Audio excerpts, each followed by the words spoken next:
நாய்களை முற்றில் முழுதாக ஒழிக்கிறது என்ன பேராபத்துக்குன்னா எலிகள் பெருகும், அப்போ பிளேக் நோய் வரும். இப்போ இந்த நோய் அதிகரிக்குதுன்னா அந்த நோய் வரும்.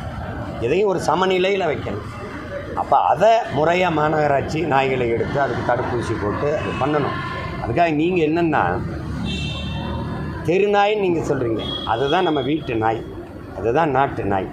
நம்ம வெளிநாடுகளில் இருக்கிற இந்த உயர்தர நாயை வீட்டுக்குள்ளே கொண்டு வந்தோடனே நம்ம ஆள் ரோட்டுக்கு வந்துட்டான், அவன் தெரு நாயாக ஆகிட்டான்.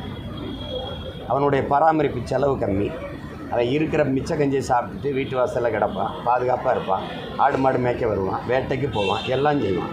இவனுக்கு தனியாக பிஸ்கட், அந்த உணவு தனி, அவனுக்கு தனி மருத்துவம், அவனுக்கு தனி, அவர் குளிரூட்டப்பட்ட அறையில் தான் இருப்பார்.